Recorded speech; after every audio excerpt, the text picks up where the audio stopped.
On se fait un autre épisode de 35 mm de podcast avec moi-même, Maxime Auclair et Mathieu Legault. Oui, Max! En Ça forme? va bien? Ah, écoute. Pas trop chaud? Mais j'aime ça, je perds du poids. OK. Je mange plus, j'ai chaud. Il y a un bon côté à tout. On va essayer de ne pas tomber sans connaissance en espérant que nos ordi ne vont pas surchauffer non plus pendant l'épisode. On ne pouvait pas s'empêcher de parler cinéma, puis c'est surtout qu'on a vu un film cette semaine. Dans mon cas, je l'ai revu une deuxième fois. C'est Sorry to Bother You de Boots Riley. C'est son premier film. C'est sorti en 2018. Et je l'ai vu il y a peut-être au début de la pandémie. J'avais entendu vaguement parler de ce film-là. Ça n'a pas été sur mon radar quand c'est sorti. Un peu par un concours de circonstances dans un autre podcast, ça a été mentionné, puis ça a piqué ma curiosité. Et toi, tu n'en avais pas entendu parler du tout avant que je t'en parle, ou presque pas? Non, ben c'est ça. Moi, je l'ai entendu après parce que c'est à cause de Black Klansman de Spike Lee. Puis je pense que ça, c'est sorti en deux. C'est à peu près la même année ou l'autre avant. Mais c'était sorti après, en tout cas. Okay. C'est sûrement dans la même année, là, remarque. Ouais.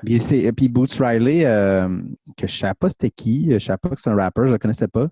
Il y avait des articles qui sortaient qui commençaient à se pogner avec Spike Lee sur Black Klansman, sur le fait que il prenait trop le bord de la police, puis que même si c'est un policier noir, faut pas l'encenser, puis faut pas tout ça, parce que là, il ressortait des histoires que le policier noir aurait fait, des trucs, puis faire comme il fait partie de la police, fait que peu importe qu'il soit noir ou c'est un policier, parce que il est plus activiste, je pense. Oui, c'est quelqu'un qui n'a pas la langue dans sa poche. C'est un militant depuis très longtemps. Puis il n'arrive pas du milieu du cinéma, il vient du milieu du rap, de la musique et des mouvements activistes en général, parce qu'il est très impliqué à Oakland, d'où il vient, et là où le film a lieu.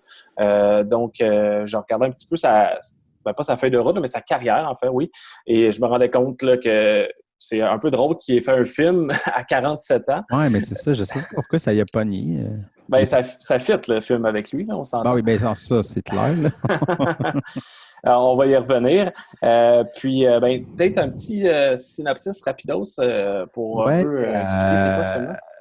Oui, pour ceux qui ne l'auraient pas vu, mais c'est l'histoire en fait du personnage Cassius Green, joué par Lakeith Stanfield, qui est un peu désespéré, qui cherche un job à tout prix dans un monde un peu capitaliste où il y a peu de jobs. Puis il finit par avoir un job un démarcheur téléphonique, je cherchais le terme, c'est un télémarketer. Ouais. La gang qui nous appelle à l'heure du souper. Là. C'est pour ça le titre du film aussi, Sorry to Bother You. Et puis, c'est ça, il va tomber dans une espèce de monde où il va pouvoir avoir une option de graver les échelons. Il va amener différentes tensions avec sa blonde et ses amis. Et comment tout ça va avoir une répercussion sur sa vie jusqu'à une finale. Très inattendu, on peut dire ça de même.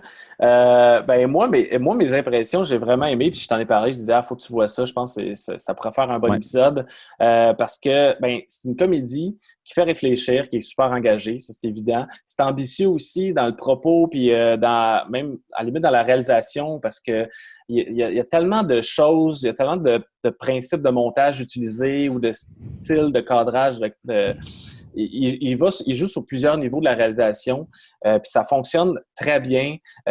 Donc, l'audace, j'ai vraiment aimé ça, le côté que c'est politisé, mais que ça fait rire quand même, des fois, quand il y a trop un message, des fois, tu ris plus, ou tu délaisses la comédie, ou tu n'es pas assez engagé. Mais là, il y a un bon équilibre un peu entre ces deux pôles-là du film, j'ai trouvé. Puis, ça ressemblait pas à grand-chose que j'avais déjà vu. Ça mettait en scène aussi des acteurs que je connaissais peu, mais qui sont excellents. Fait que vraiment sur tous les plans, puis pour l'avoir écouté une deuxième fois cette semaine, j'ai vraiment ri encore une fois de bon cœur, puis ça faisait même pas 2 mois que je l'avais vu, fait que ça m'a vraiment marqué. Toi, c'était quoi tes impressions? Ça sensiblement comme toi, fait que ça. Je ne vais pas trop me répéter, mais non, je suis vraiment content de l'avoir écouté. J'ai pas. Quand le film a fini, tu sais, j'étais pas comme j'ai pas capoté ma vie, j'étais pas comme oh shit, une révélation. Mais le film me reste dans la tête, tu sais, j'ai eu un méchant bon moment, tu sais. Ouais. Puis c'est surtout de comprendre que c'est sa première réal, puis il est vraiment en contrôle. Là. Ah, c'est Comme tu as surprenant. dit, parce que c'est un peu dangereux de changer de ton, de faire rire, de jouer dans ces trucs-là. Puis aussi, c'est hyper dangereux quand on tombe dans quelque chose qui peut être moralisateur. Ouais, ouais. Il l'est jamais, malgré qu'on comprend exactement où il se place sur toute cette question-là de capitalisme, puis on va y venir un peu plus tard. Là. Mhm. Mais je trouvais que c'était finement amené, puis c'était pas. euh, c'est ça, il n'y avait pas de condescendance, il n'y avait pas rien. C'est juste, il nous fait rire, puis en même temps, son propos passe tout le temps. Fait que t'es comme, Ah, ah ouais. ouais, ok, ouais, je comprends ce que tu veux dire là. Clac, puis l'autre force aussi, c'est que ça aurait pu facilement, tu catches que c'est plein de vignettes, entre guillemets, Mhm. tu sais, de plein d'idées de, ah, telle affaire, ça me gosse, mettons, envers les Afro-Américains, tu sais, mais ça ne file pas que le film est cassé en vignettes, tu sais, tout cool, puis il réussit à rentrer là-dedans tout son truc, mais tu sais, tu disais que, je pense que tu m'avais dit avant qu'il a commencé à l'écran en 2012 ou je sais pas Ouais, quoi. c'est ça que j'ai lu. Il n'y a pas eu de financement. Fait que ça fait déjà un bout là, que c'était écrit, ça, ce film-là. Ouais. Fait que j'imagine qu'avec le temps, Mm. il a fignolé, il a réussi à penser à comment je peux amener tout ce que je pense des petits problèmes du monde capitaliste, du big business, sans être trop, en faisant une histoire aussi, parce que c'est ça, des fois, le problème d'être trop comme là, je veux dire ça. Fait que Mhm. la scène finit, puis là, l'autre scène commence. Mais non, je trouvais que c'était vraiment, vraiment bien amené. Puis plus j'y pense, plus je fais comme, ouais, c'était vraiment bon, je pense. Ouais, ben je l'ai encore plus aimé à ma deuxième écoute. Puis c'est un petit film là, de 3,2 millions de budget. Tu Ouais. sais, ça n'a pas l'air, puis ça l'a fait jusqu'à 18 millions. 18,3 worldwide là, au box-office. Puis ce qui est bon parce que tu sais, c'est quand même assez indépendant, ça n'a pas été très Et- publicisé, non, c'est ça, il n'y avait ça pas a de sûrement marketing bien, pas de bien. marketing autour de ça. Là. Il y a des bons acteurs, puis là, on va y venir, mais il n'y a pas des grosses figures établies. C'est plutôt des acteurs en devenir là, qui, dans les dernières années, on commence à voir, comme Lakeith Stanfield, qui, Ah, la moi, Kate est fou, là. il est très bon dans Uncut Gems, si vous l'avez vu. Il a un bon rôle, il est super bon. Knives Out, Get Out, une petite apparition aussi. Moi, c'est les trois que j'ai vus, puis j'ai hâte de voir ses prochains films. Là. Comme tu disais, ça fait même pas 10 ans qu'il a commencé sa carrière, puis là, il va être partout là, prochainement. Là. Ouais, ben, tu vois, il y avait des short films en 2008-2010, là, mais tu sais, officiellement, là, c'est 2013 qui a commencé. Mais 2014, je comptais, il a participé à 10 films en 2017, excuse-moi. Encore Il fait 2017, 10 films la même 2010. année. Ouais, ouais. Mais c'est sûr qu'il y avait beaucoup de petits rôles. Tu sais, dans Get Out, il n'est pas là. Tu sais, Pas là longtemps. Là. et à chaque fois, c'est ça, dans Uncut Gems, Ben là, il a c'est là pas que tout. j'ai vraiment vu tout son talent parce il a un bon rôle. Là. Mais tout, tu sais, puis même dans Knives Out, là, tu sais, il est bon dans tous les rôles. C'est qu'il est capable de faire un personnage autant comme vraiment upfront, mais dans Knives Out, il est comme hyper effacé parce que tu as le personnage de Daniel Craig qui est comme Qui prend qui place. prend Ouais. toute la place avec sa flamboyance. Mais il est hyper versatile. Puis ça paraît dans Sorry to Bother You. Ben, Mazan, il y a tellement des scènes où il joue, il est tellement éclaté, il est sous, il est sur le party, super vivant. Puis il y en a d'autres qui est plus réservé, soit fâché ou intimidé. Il joue sur toutes Oh les non, c'est zones. Là. solide. Mais tu veux te souvenir le casting? Parce qu'il Ouais, il y a du monde là-dedans. il Là. y a du monde là-dedans, je vais y aller plus rapidement. Il y a Tessa Thompson, elle, on l'a vu dans les Creed, dans Thor Ragnarok, Avengers, Annihilation.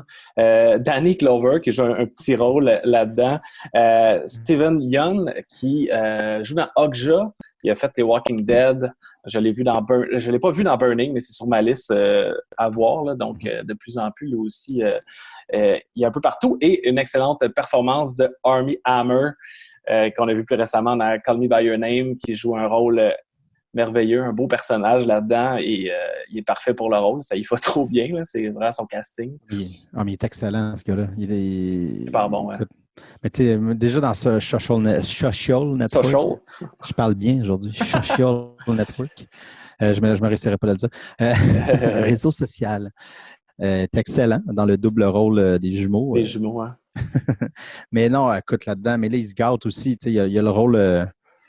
Ben, un millionnaire CEO comme addict à la coke, puis qui fait le party, puis qui est menaçant en même temps, mais qui est super cocky. Là. c'est fait pour lui, ça, ce rôle-là. Puis dans les participations vocales uniquement, Oui.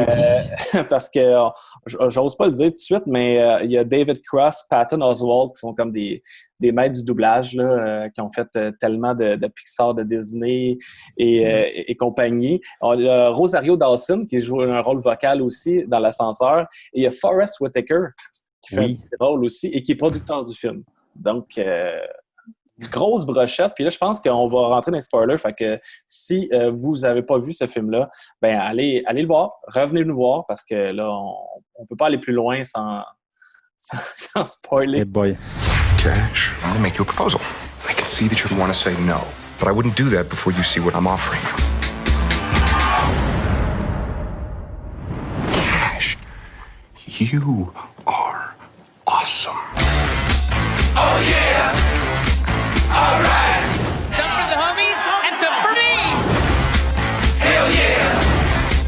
That's right! Un truc qui m'a tout de suite marqué dès le départ, puis je pense que c'est peut-être pour ça aussi que j'ai mis vraiment toute mon attention là-dessus, c'était les couleurs. Ah ouais. Comment il a bien géré ses codes de couleurs. Puis je prenais des notes. Fait qu'il y a peut-être ça aussi que, tu sais, quand je le filme, j'étais comme, tu sais, j'étais pas dans le moment parce que j'essaie vraiment mais parce que ça peut être pas compliqué, mais tu sais, tu te fais un code de couleur, gérer toute la signification derrière, puis d'avoir une courbe, oui. puis elle ramène. Parce que le début du film, ça commence, tout est jaune et bleu. Ouais. Son nom, c'est Cassius Green. Mm-hmm. Fait que c'est le jaune et le bleu, clac. Ouais. Mais ça montre aussi les étages inférieurs. Là, plus le film avance. En plus des couleurs chaudes, là. Ouais, mais il y a une transition au milieu que c'est blanc et noir. Ouais. Là, tu deviens un peu. C'est ça. C'est ça que le personnage de Detroit, là, c'est ça. Qu'elle est plus activiste, tout ça. Ouais. Puis lui, il tombe de l'autre côté. Je commence à faire de l'argent. Ouais. Tranquillement, ça s'en va vers le rouge. Le rouge, c'est tout ce qui est avec le big capitaliste. Ouais. Le party de Armie Hammer et tout ça. Ouais, ben c'est ça. Là. Puis, tu sais, j'ai noté, je peux même rentrer parce que j'ai les moments où je voyais comme des trucs qui se calaient. Ouais. Et puis, la fin, ben quand il y a la chute, ça revient jaune-bleu, mais il garde un peu de noir et blanc. Tu sais, il y a comme... il s'est gardé un peu ces deux stades-là. Mais le rouge disparaît vers la fin. Oui, c'est vrai, ça. Puis même les policiers, parce que toute l'anti-émeute, là, quand ils rentrent dans le tas, les policiers ont du rouge sur leur... mais il est comme caché. OK. Quand ils lèvent le casque, ici, ils ont un peu de rouge. Ah ouais? C'est tout comme à l'intérieur des... Fait que tu le vois pas. Puis même, j'ai réécouté après, parce que la première scène que la police rentre, il faut vraiment que tu portes attention. Mais un peu plus tard... vers la fin, là, quand tu as la grosse émeute, là, c'est vraiment évident. Le rouge paraît énormément ces policiers. Là. Ouais. Puis, il y a la canette de soda, il y a le sang sur son bandeau. C'est ça. C'est tous des trucs. Fait qu'il a vraiment travaillé là-dessus, puis ça m'a surpris. Surpris. La maîtrise, quelqu'un qui c'est son premier film. C'est justement, c'est de dire, OK, on va faire ça, puis c'est quand même bien amené. Il l'a bien contrôlé, puis je trouve ça très, très intéressant de ce côté-là. Il y a la musique là, qui est dans une espèce d'électro-rap distorsionné, qui revient beaucoup et qui est après l'intro du film où il pose sa candidature. Il est comme en entrevue, en fait, pour Regal Review. Et là, il sort du bureau et là, tu as le Sorry to Bother You en super gros, puis l'électro-distorsion qui embarque et qui revient souvent, des fois dans des montages. On a des plans fixes, puis ça jump cut avec plein de réactions similaires, avec cette musique-là qui est tellement fort puis qui moi, m'a vraiment frappé, puis j'ai adoré ça. Là. Oui, non, c'est ça. Mais je pense que le plus important, c'est qu'on pourrait parler, c'est le ton puis l'humour là, du film. À quel point c'est ça, je pense qu'il se fait confiance, sa première réale, mais comme... Parce que c'est pas un humour... tu sais, tu connais peut-être plus l'humour que moi. Là. Bon. Moi, j'aime ça rire, mais... Non, mais dans le sens, je sentais pas que c'était nécessairement des gags. Non, t'as raison. C'est pas des... Tu sais, oui, il y a des choses dites drôles, mais c'est le ton qui est off, qui est décalé, qui fait que c'est drôle ou une réaction. Mais oui, il y a des lignes drôles, là. Ouais, il y a des lignes drôles, mais comme tu dis, c'est plus dans la situation, puis même qui fait rire en critiquant la société en même temps. Tu sais, le gag est une critique, mais c'est un gag aussi, tu sais. Il y a ça souvent, puis on va y venir rapidement, mais la voix de White Voice, tu sais, je veux dire, c'est super drôle, mais c'est une grosse critique en même temps, tu sais. C'est comme le parfait exemple de ça.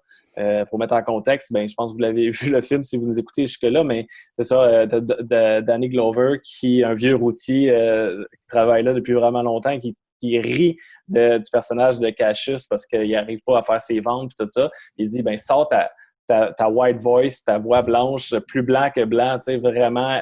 Et à partir de là, ça va être la clé de son succès pour remonter les échelons. Puis c'est justement là qu'on entend justement David Cross. David Cross, il est excellent. Excellent. Moi, Arrested Development, j'ai capoté là-dessus. Là. Peut-être pas les dernières saisons Netflix. Là. Ouais. J'avais un peu décroché rendu là, mais tu sais, David Cross, je pense que c'est le gars qui a la voix la plus blanche. Ah ouais, mais il l'exagère, là, tu sais, ça n'a pas rapport, là, cette voix-là. Là. Mais ça me fait très rire. Le White Voice, ça m'a tué. Ah ouais, c'est hilarant. Ouais. Mais en même temps, c'est ça. Moi, ce que j'ai aimé du film, c'est la critique. C'est qu'il n'est pas... tu sais, tu as le personnage qu'on parlait de Stephen Young, le gars de... Qui lui est plus engagé, là. Lui, il est très engagé, mais il n'y a pas de nuance. Tu sais, dans le sens, lui, il fait la critique, mais qui m'amène nulle part, dans le sens, OK, ils font l'argent, puis nous autres, on n'a rien. Mm-hmm. OK, mais moi, ce que j'ai aimé du film, c'est que le film, c'est pas... Il n'arrête pas à ça. Il est plus... Tu sais, oui, il démonise le capitaliste, tout ça, mais il ne dit pas qu'il faut s'en passer nécessairement, mais c'est plus... Il voit à quel point, en fait, il montre, je trouve, le système, comment ça déshumanise, selon lui, les personnes. Parce que là, quand il monte dans les échelons, il commence à faire des affaires qui, éthiquement parlant, sont plus graves. Mais comment que... Mais là, ah oui, mais tu sais, avant, je faisais vraiment pas d'argent, tu sais, puis là, j'en fais. Mm-hmm. Comment les gens, tu sais, justement, il essaie de pas démoniser le personnage de Cassius Green, tu sais, qui... Même si sa blonde n'aime pas ça, puis ses amis, ils sont tous comme OK. Mais on comprend pourquoi il se fait prendre dans ça. Pourquoi il veut avoir plus d'argent. Il y a comme quelque chose qui drive toute la société. Ouais. Le fait du statut, parce que dès qu'il monte en haut, celle qui était sa boss, qui parle de synergie, ça m'avait tué. Ah ouais. Mais elle est super attirée par lui. Là. Une fois qu'il fait de l'argent, elle le trouve hot. Puis c'est ça. Mais c'est tout le rapport à ce statut-là qu'on met tant sur un piédestal, la réussite financière. Mais je trouvais que c'est subtil. C'est pas en faisant comme ça. Ah non, non. Ouais, puis psychologiquement parlant, on comprend. T'sais. Ouais, puis il y a des dettes, puis son oncle là-dedans, puis il mentionne clairement, là, je vais être plus intéressant pour toi quand il parle à sa blonde. Puis elle dit, ben moi j'aimais mieux le vieux Cassius que celui de maintenant. Puis c'est quand ça vient tellement trop loin dans l'espèce de transformation qu'on va voir, mais éthiquement ça n'a plus de bon sens. Là, tu vois qu'il décroche, il revient un peu à la réalité, il reprend du côté de ses amis, le côté plus militant qu'il avait peut-être un peu en lui, mais pas tant. Mais là, il est plus impliqué, puis il revire ça de bord, mais tu sais, comme tu dis, c'est pas moralisateur du tout. Là, ça passe super bien. T'sais. Non, c'est ça. Puis c'est le ton que je me suis dit, c'est bon parce que justement, si tu es trop... Vous avez tort, puis justement, il ne va pas rejoindre les gens, mais là, il y a un truc que tu ris, puis tu comprends Moi, ça m'a fait capoter pour vrai, là, je pense. Et puis ce que j'aime aussi, c'est que, bien évidemment, il nous montre comment le système est fait pour que les Afro-Américains, toute la difficulté de l'accès à l'emploi.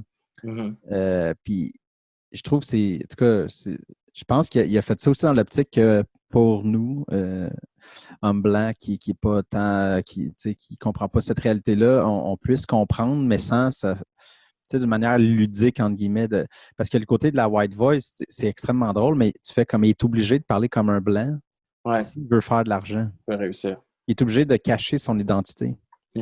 Puis c'est un film sur l'identité aussi, là, parce que il s'en va, puis quand il s'en va au party à la fin, là, chez le milliardaire, là, j'oublie son nom, Steve Lift. Ouais. Magique. Ils sont tous les blancs d'un bar, là, il y a comme 80 000 filles autour de lui. Ouais. Là, mais il est comme, OK, tu sais, je ne me rappelle pas exact le dialogue, mais tu sais, comment ça se passait dans le hood, là, t'as-tu déjà tiré quelqu'un, tu sais, des super grosses... Tu rappes-tu, toi? C'est sûr que tu rappes. Ah, je suis pas bon, je chante pas, je rappe pas, j'en écoute, mais je rappe. Non, c'est sûr que tu rappes, tu sais. Puis le force à rapper, il est effectivement vraiment pas bon. Jusqu'à temps qu'il va juste dire nigger shit à répétition, puis là, il va faire lever le party, mais il est surpris lui-même, il fait juste répéter ça, puis ça pogne. Ouais, puis même là, je me demande si c'est pas une critique aussi des rappers. Peut-être, ouais, peut-être. Parce que j'ai pas trop écouté de Coop puis Boost Rally, mais pour avoir checké rapidement, il n'a pas l'air d'utiliser le N-word puis de sac. Il a l'air d'être assez clean. Je me suis demandé aussi si c'était pas une espèce de critique de les rappers qui utilisent ça pour entertainer les Blancs, genre, puis là, les Blancs qui font juste répéter, puis t'es juste comme « What the fuck? » Parce que ça, c'est que j'ai aimé l'espèce de double niveau, peut-être comme ah ouais, ok, tu utilises ça, mais tu sais comme c'est pour entertainer, mais en tout cas, tu dénatures tout le propos parce qu'il n'y a pas aucun propos, là, c'est juste. Non, c'est ça. That's it. Mais toute cette partie-là du party, j'ai trouvé ça malade. Ouais. Comment ils ont amené l'espèce de tension, puis ils jouent avec les couleurs là, dans ce moment-là. Parce que là, c'est tout le moment où il commence à plus être sûr là, d'être dans la bonne place. Puis, j'ai un offre pour toi. Puis tout. Puis, tu sais, parce que même quand, mettons, il va s'asseoir au bureau avant qu'il écoute la vidéo et qu'on voit le moment complètement absurde, là, mais. Moi, ça, ouais. Mais il y a un moment, quand il est assis, Steve Lift est à son bureau, puis là, Cassius est assis en avant. Ouais. Puis le cadre, c'est il y a un truc, un sablier. Ouais, quand il va aux toilettes. Ouais, mais c'est juste avant. Juste avant, ouais. Juste avant qu'il aille aux toilettes. Le sablier, dans le fond, il est comme éteint, puis il donne une pomme verte. Ouais. Mais je voyais un peu l'espèce, tu sais, parce que jusque-là, on ne voyait plus de verre, puis là, il redonne une pomme verte, mais c'est un peu comme le fruit défendu. C'est comme, tu vas aller trahir, tu sais, le verre, ben, c'est les travailleurs en dessous, là, le peuple général. C'est un peu comme s'il donnait ça pour qu'il croque, puis c'est ça qui arrive après, tu sais, c'est le... Puis là, il a envie de pisser, puis il dit, ben, c'est la Jade Door. Puis après, il dit, ben, tu t'es mélangé avec le Olive Door, qui sont deux teintes de verre. Très similaire. Ah, j'ai jamais vu de même. Puis d'ailleurs, la porte de Steve Lift est rouge. Elle était rouge. C'est ça. Ouais, ça c'était clair, ouais. Ben justement, on va y arriver là, mais la vidéo qui montre, parce que vous savez bien si vous vous êtes rendu jusque-là, mais il va y montrer une vidéo qui va expliquer un peu tous les dessous là, de la compagnie dont le nom m'échappe, là, qui est Worry Free. Ouais, Worry Free. Ouais. Donc, ils vont changer en Equisapiens.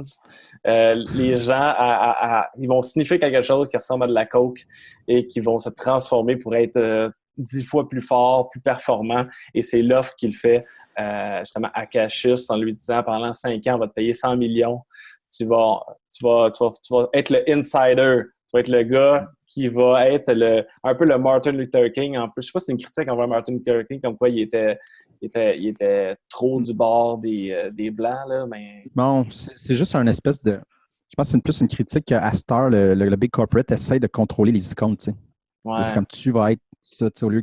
Je pense que c'était plus de ce bord-là qu'une critique de... Non. Ouais, c'est ça. De dire, ben, on va créer les icônes, on va tout contrôler, tu sais. Ouais. Parce que là, ouais, rendu là, mais je sais pas. Mais en tout cas, je m'attendais vraiment pas à ça. J'ai hurlé de rire. La scène des toilettes, là. La scène des toilettes, là. Ouais, on voit le cheval homme, les coups épines. J'avais assez hâte de t'en parler, là. Ah, mon Dieu Seigneur. J'ai applaudi dans mon salon.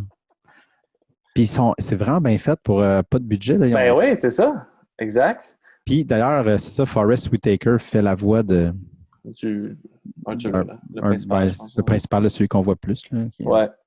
Ouais, exact. Puis là, t'as Armie Hammer qui va vraiment dire tous les avantages de ça. Et deuxièmement, tu vas avoir un horse cock. Tu sais, Ouais. il le mentionne comme ça, c'est comme un gros argument là, Un point de vente. là. Mais écoute, ah non, mais ça m'a fait. Quand il remet l'offre sur Ouais. le papier, C'est juste répéter I offer you. I offer you puis l'argent, mais j'ai jamais ri de même. Là. Puis tout, c'est tellement menaçant parce qu'il y a comme son gun. Puis c'est juste comme, Ouais. ah non, c'est tellement. Ah non, sérieux, Boots Riley, il m'a fait capoter. Puis je me demande vraiment, tu sais, comme qu'est-ce qu'il pourrait faire après, tu sais. Ouais, surtout qu'il n'a pas fait ça les comme 30 dernières années de sa carrière. Fait que est-ce qu'il va en faire d'autres ou c'était juste un passage au cinéma puis il va reprendre la musique? Tu sais, il y a eu un certain succès avec ça, puis j'espère qu'on va le revoir, mais ouais. C'est ça qui était assez impressionnant. Et ben justement, l'image du cheval est là comme tout le long du film, mais sans qu'on s'en rende compte vraiment assez subtilement. C'est pour l'avoir écouté là, que je m'en suis plus rendu compte, mais assez tôt dans le film. Le livre. Le livre, oui, c'est ça. L'espèce de biographie de Steve Liff, là, il est sur un cheval, puis on va même voir le poster de ce livre-là devant une librairie un peu plus tôt. C'est quoi le nom du livre? C'est quoi déjà? I'm on top. I'm on top, ouais. Il est sur le cheval. Sur le cheval. Ouais, c'est ça. Puis derrière lui, il y a plein de cadres avec des chevaux, l'assiette où il fait sniffer ce qu'on pense qu'il est de la coke, mais donc il y a un signe du cheval là-dessus. Donc, non, c'est vraiment, c'est quand même subtil parce que tu penses jamais à ce revirement-là de situation. Puis, ouais, j'aime ça quand il y a des genres de petits easter eggs un peu partout là, qui annoncent quelque chose d'autre tu sais pas. Là. C'est clair. Puis là, moi, j'ai essayé, mais là, je suis tombé un peu comme dans notre épisode de Under Lake. Là, je voulais trouver toutes les... Parce que, écoute, je suis allé faire des recherches, mais il y a du monde, justement, qui ont posé des questions sur Reddit, ces affaires. Puis là, le monde ne savent pas trop. Parce que, tu sais, quand il y a son auto, là, la vieille bécane, là, tout pété, mais sur le windshield, c'est écrit quelque chose. Il y a comme un numéro de série écrit à la craie. OK. Puis je l'ai noté, puis j'ai essayé de faire des recherches, genre, ça veut-tu dire de quoi? Puis, mais j'ai pas rien trouvé. Mais il y a d'autres mondes qui l'ont suivi. t'es pas le seul, ouais. Non, c'est ça, là, il faudrait que je fouille plus. Mais j'ai vu personne. Puis là, je suis allé, parce que là, tu check, c'est J607K 1917 SC12. Puis là, je suis allé voir pour en fait, le 7 juin 1917. Ah, ouais. Puis là, j'ai vu qu'il y a une poète afro-américaine, c'est sa date de naissance. Mais là, je suis comme là, c'est peut-être trop poussé, là, d'aller voir. Ben, il serait du genre à faire ça quand tu vois qu'il a tout calculé au quart de tour des moindres petits détails, tu sais, tu laisseras jamais rien au hasard, fait que ça pourrait être son genre là, de... Parce que c'est vraiment obvious, puis il met l'emphase tout le temps là-dessus. Puis je suis tout le temps comme, OK, ça... Parce qu'à un moment donné, je l'ai noté. Parce que j'étais comme, OK, il filme trop, là, ça n'a pas rapport. Puis, sinon, c'est comme, OK, parce qu'il a tout planté, les couleurs, les trucs, les affaires, je suis comme, sinon, c'est juste, peut-être ça veut rien dire, il nous rend fou, là, présentement, mais en tout cas, moi. Mais continue à fouiller là-dessus, mais parce que c'est ça, on voit souvent l'auto au début, puis je pense que c'est une des dernières fois qu'on voit son auto avant, de toute façon, qu'il s'agit de son char de luxe, là.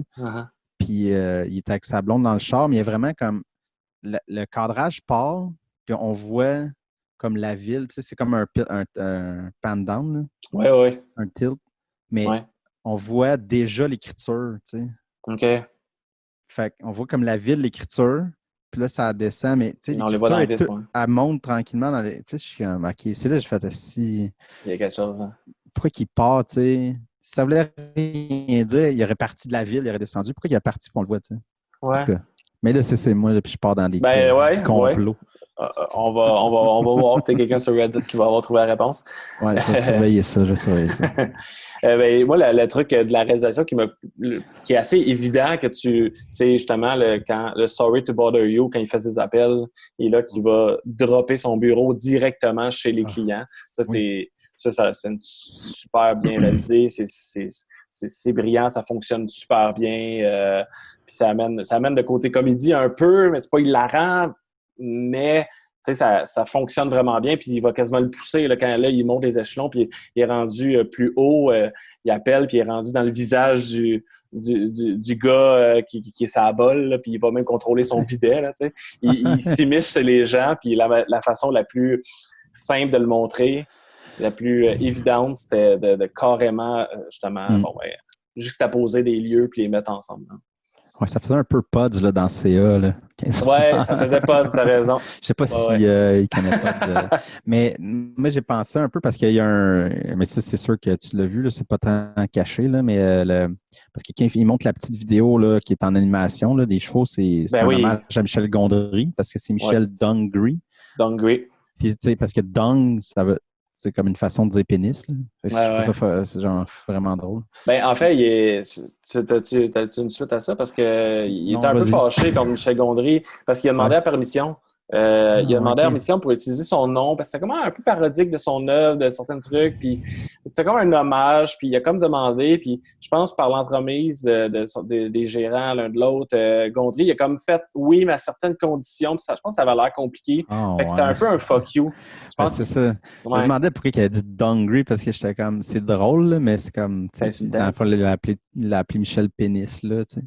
C'est ça. Il voulait y rendre hommage, mais quand il a fait c'était trop compliqué puis il voulait pas, il a fait mange la marde, tu sais, je vais t'appeler comme ça jusqu'à temps que tu t'excuses. Là. Je pense que c'est dans les trivia de IMDb, là, c'est vraiment je vais te nommer de même dans tous mes films jusqu'à temps que tu t'excuses. Là, c'est peut-être pas parfait, là, mais ça ressemblait à ça. Là.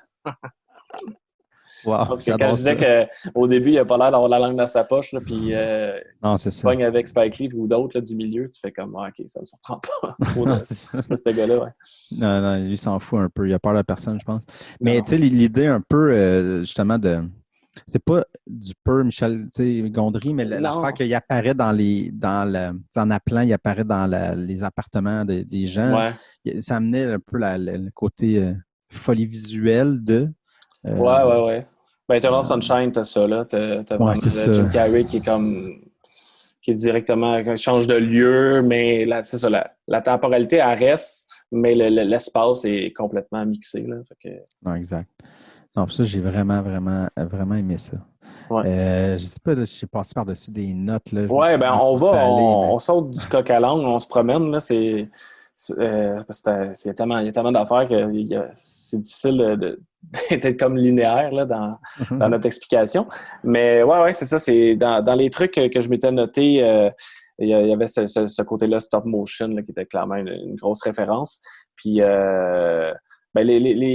aussi les montages dans le mouvement aussi. Des fois, tu avais comme une espèce de montage serré de lui quand il reçoit son chèque, il s'en va payer son oncle, puis c'est juste dans le mouvement, il va juste se déplacer, puis il va comme mixer encore une fois là, plein de lieux juste en suivant le mouvement de Cassius Green de scène en scène, là, qui était vraiment bien maîtrisé.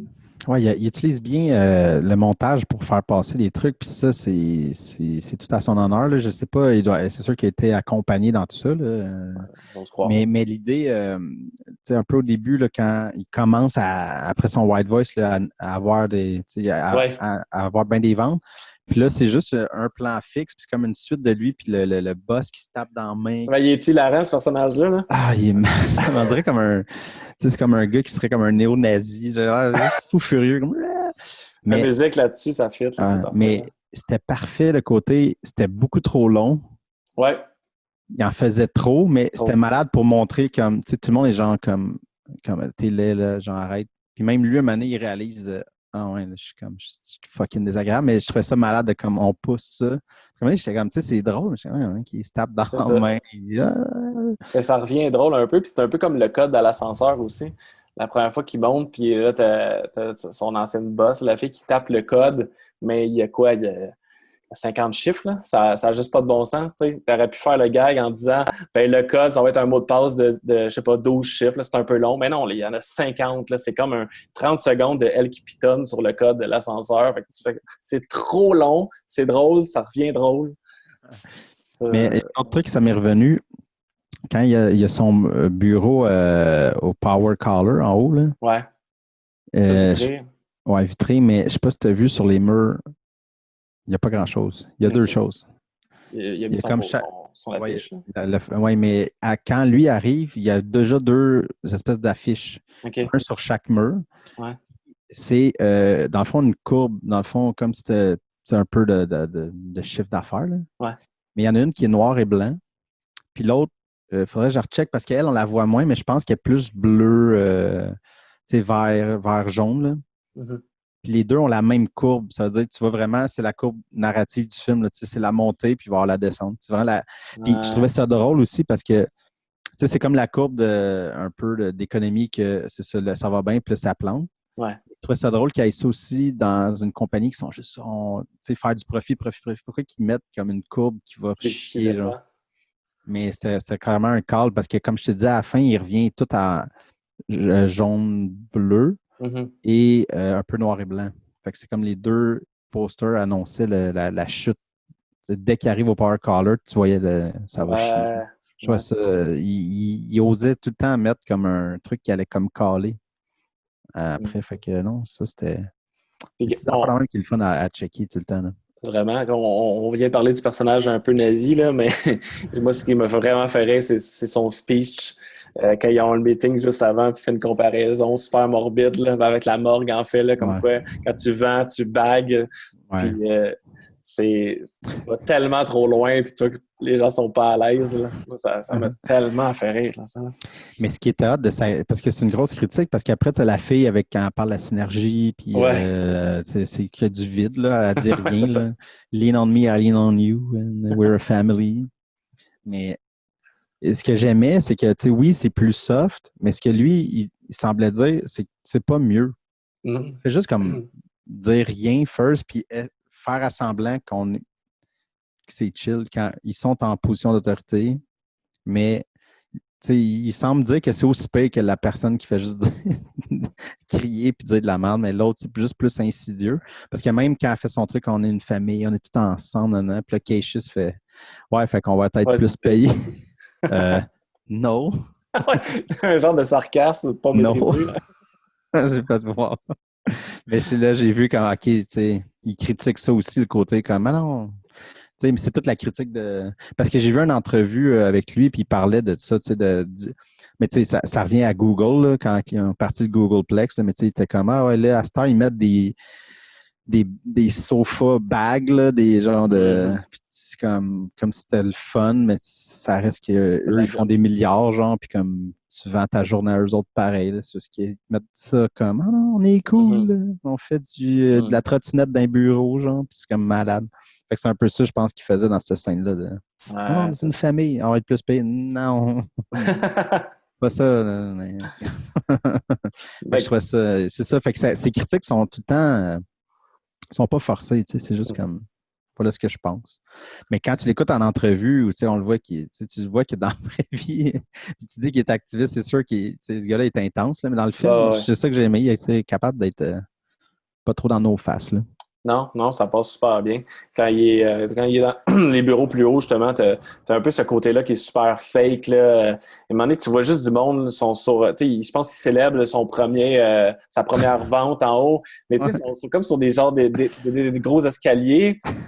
Qu'est-ce qu'ils font là? Les gens sont l'air tout fake, dans une disposition quasiment impossible, pas réaliste de party, ils sont juste debout. Il n'y a pas de mobilier, c'est vide. Puis je sais pas si tu as remarqué, ils étaient tous placés par 2, puis c'était tout le temps un gun fait. Ah, j'ai pas mais tu voyais que c'était tout dans le paraître. Ouais. Parce qu'on n'a pas parlé, mais il aborde quand même un peu le. Tu sais, parce que oui, c'est les inégalités raciales afro-américaines, mais il parle un peu de la place des femmes aussi dans tout ça. Ben, avec le personnage de Detroit aussi, là, qui mais qu'elle est activiste. Qui est activiste aussi. Hein. C'est ça, qui est plus. Mais tu sais, parce que là, c'est comme à la job, là, il y a tant un gun fait. Puis là, tu te dis, est-ce que les filles travaillent là? Tu sais, ça te passe un peu comme, sont égalitaires. Tu as un gun fait, c'est 50%, mettons. Mais quand tu arrives au party, tu fais comme, OK, les filles ont pas l'air de travailler là. Tu sais, le boss est là, puis il est entouré de 50 femmes. Puis là, tu fais, c'est pas des. C'est du paraître, là, tout ça. Là. C'est pour ça qu'ils sont tous placés un peu comme on célèbre, on est content, mais tu fais comme moi. Mais dans l'ascenseur, tu sais, c'est le speech, là, quand il arrive à son premier chiffre, ou il arrive 2 fois, là, c'est juste comme j'espère que tu t'es pas masturbé hier parce qu'on a besoin de toute ton énergie. Puis tu sais, c'est tout axé sur la masculinité, la performance. Ouais, Hein. ouais, c'est ça. C'est ouais, non, c'est ça, le masculinisme, c'est comme toute la drive du pouvoir. Tu sais, il y avait ça aussi parce qu'il y a une scène super subtile avec sa blonde quand justement là, il est rendu dans son nouvel appart, que tout est noir et blanc. Ouais. Puis là, il commence à se chicaner un peu. Puis d'ailleurs, dès qu'il commence à. Tu sais, il écoute les nouvelles, puis là, il se retourne vers elle, il parle avec sa white voice, puis là, elle est juste comme épiste. Ouais. Il y a des traces des 2-3 objets rouges sur le mur à ce moment-là, qu'on n'avait pas vu avant. Puis plus ça va avancer, plus il va y avoir du rouge dans son appart. Ben, il y a des scènes de soir, fait que là, des fois, tu vois la lumière extérieure. Ouais. Non, mais il rajoute un moment donné, il n'y a pas ça au début, mais un peu plus tard, il y a un téléphone rouge, il y a un autre appareil rouge, tranquillement. Mais là, c'est ça, il chicane avec sa blonde pour la couverte. Puis là, à la fin, il arrache tout. Tu sais. Il tombe à terre. Hein. Puis elle est comme là sur le lit avec un chandail avec les signes de femme. Là. Ouais. C'est ça. Mais je trouvais que c'était une belle affaire. Tu sais, c'est comme l'homme qui arrache tout, puis il est juste comme non. Tu sais, je te donne pas une couverte. En tout cas, fait que j'avais aimé ce petit côté subtil-là. Il y a d'autres chandails d'elle aussi là, qui a d'autres messages dans ses boucles d'oreilles. Ça, c'est le bout moins subtil. Je pense que. Ouais, ça, c'est moins subtil. Mais je pense que c'est Boots Riley plus dans ce personnage-là, peut-être. Ça se peut-tu, qui est comme le côté un peu flamboyant. J'ai l'impression, ouais. Tu sais, comme elle n'est pas trop subtile, ses boucles d'oreilles, murder, kill. C'est comme, wow. Ça a l'air un peu, genre, plus lui, tu sais, comme, OK, Ouais, sur son côté à lui. On peut parler de sa performance, justement, là, tu sais, avec les ballons remplis de sang de mouton, puis les vieux téléphones qui ne marchent plus, puis lancez-moi ça. Avec des mains de gorille pour cacher les organes génitaux, puis c'est à l'extrême. C'est comme une parodie. Elle a un message, mais c'est tellement exagéré, parodié, que ça fait rire, mais il y a quand même c'est ça, il y a quand même un message qui passe pareil. Tu sais. Oh, non, c'est ça. J'ai vraiment trippé. Peut-être en finissant, je vais te dire la ligne qui m'a fait le plus rire du film. C'est vraiment Under, mais c'est quand Cassius s'en va dans l'ascenseur la première fois avec la fille, là, qui est comme qui était sa boss, mais là, qui le trouve hot. Puis là, il arrive avec une chemise rose, puis il dit 35% des hommes qui portent du rose ont plus de chances de partir d'une franchise. Mais c'est random. J'ai fait comme pourquoi. Puis là, juste comme oh, nice. Il y a comme un malaise. Je trouvais ça malade.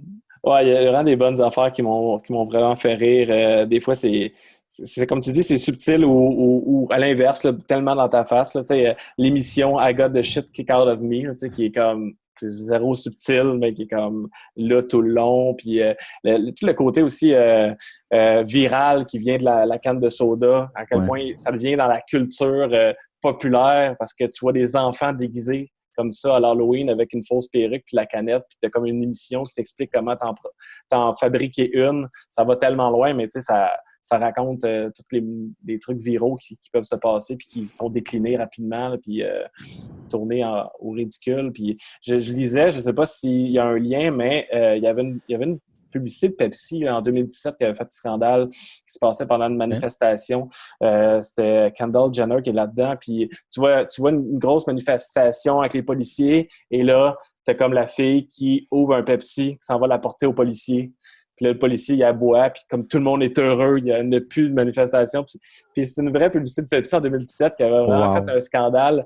Puis là, le film est sorti l'année d'après. C'est sûr que ça avait été écrit pour un bout, mais je me demande s'il n'a pas fait un ajustement. Ouais. Parce que c'était répertorié à quelques endroits, puis comment ça ferait quand même du sens. C'est clair, c'était là. Tu sais, probablement que. C'était déjà un peu là, mais il l'a rajouté. Là. Ben, c'est clair. L'idée que tu as quelqu'un qui lançait de quoi d'en face. Exact. C'est probablement là. Mais probablement que là, ça a fait on lancer. C'est quand même drôle de lancer une canette Coke. Ça mais tu sais, ça fait vraiment genre j'ai juste ça. Alors, c'est vraiment du génie. Ça vaut vraiment la peine de voir ça. Ouais, vraiment, il y a des bonnes lignes. Je sais pas si tu as remarqué, mais quand Danny Glover dit « I'm too old for that shit », qui est un peu référence à Lethal Weapon. J'ai comme chuckle, mais j'ai fait je vais l'accepter. C'était un peu trop évident. Ouais. Mais c'est parce que c'était clair parce que ça aussi, tu sais, puis c'est ça qui est fou, c'est qu'il va chercher toutes les subtilités parce que dans ce moment-là, tu sais, t'as comme le vieux qui donne la clé de comment, tu sais, puis lui, il le fait. Ouais. Mais il est pas... Il va pas être monté. Non. Fait qu'il y a ce côté-là aussi. Tu sais, il va tout le temps chercher toutes les inégalités, tous les petits moments, puis il a réussi à tout mettre ça dans une histoire qui se tient. C'est ça que au final, je peux dire j'ai vraiment aimé. Tu sais, parce que tout ça, tu sais, je pogne la critique, tu sais, la culture trop deep là, avec les performances fucked up, mais le côté de la culture pop dégradante. Mm-hmm. Il va critiquer ça, les vieillards qui n'ont pas leur place, les femmes qui n'ont pas leur place. Il va dans toutes les layers possibles, mais dans une histoire qui se tient. C'est ça que je voulais dire. Comme que des vignettes, ben, tu sens que c'est des petits trucs qu'il voulait dire. Ça aurait pu faire des vignettes qui ne se tiennent pas, mais il a réussi à tout placer ça. Ouais. Ça rentre dans, OK, on suit la patente, puis on n'est jamais de OK, c'est la fin de ça. Là, on va aller à ce que je pense sur ça. On ferme ça, tu sais. Fait que c'est ça. Ça s'emboîte, tout est ensemble, ouais. C'est une grosse force du film, tu as raison. C'est une grosse force du film, puis même si les gens qui l'écoutent pas aussi attentivement puis n'ont pas spoté tous les petits trucs des fois qu'on a notés, je pense que tu peux apprécier quand même ce film-là. Oui, tout à fait. Tu n'as pas besoin de checker le jaune puis le bleu. Là. Non, c'est ça, c'est pas important pour avoir du fun. Mais moi, c'est parce que ça m'a marqué au début, puis là, j'ai fait OK, c'est génial parce qu'il s'appelle Green. Ouais. Mais après ça, mais réécoutez-le une deuxième fois puis checker les couleurs parce que c'est vraiment subtil comment il l'amène, même si c'est upfront un peu, là, tu le décors, mais la transition se fait, tu t'en rends pas trop compte. Il y a comme quelque chose, même année, hop, son appart, puis là, c'est vraiment noir et blanc. Là, tu fais un peu comme OK, là, il a changé, mais c'est tranquillement amené là. Le changement d'appart aussi est un peu en stop motion avec la télé qui est devenue une plasma, puis la bajo qui casse, agrandit. C'est en stop motion pour venir à Gondry, mais ouais. Donc, puis il y a plein de moments là, de couleurs. Je te jure, il va falloir que tu réécoutes une troisième fois. Ouais. Mais genre, quand il apprend l'affaire de. C'est ça, quand il voit après avoir vu qu'il avait envoyé la vidéo du cheval. Du cheval, mais sa blonde avait le cheval, mais il sort dehors, puis il est comme fâché, puis il y a comme plein de poubelles, mais il frappe sur la verte. Parce qu'il y avait. C'est vrai, je m'en rappelle, là, tu le dis, mais. Ouais. Wow. Tu le vois que, tu sais, parce qu'il passe à côté, je pense qu'il y en a juste un autre, il passe à côté, puis il frappe ça à la verte. Il y a quelque chose, tu sais, de comme. C'est ça, je pense que là, c'était lui, vu qu'il s'appelle Green, puis il est comme fort. Tu sais, c'est comme il revient comme à. T'en veux de s'être fait un peu embarquer là, dans tout ça, ouais, c'est ça. Donc, clairement. Les petits moments de même à surveiller. Ouais. Excellent. Bon, ben, allez le réécouter pour spotter tout ça ou bien conseiller-le à du monde. Je pense que ça n'a pas été assez vu comme film. Non, clairement pas. Ça pourrait plaire à un public assez large. Donc, on se revoit. Ah oui. Ciao, là. Ciao.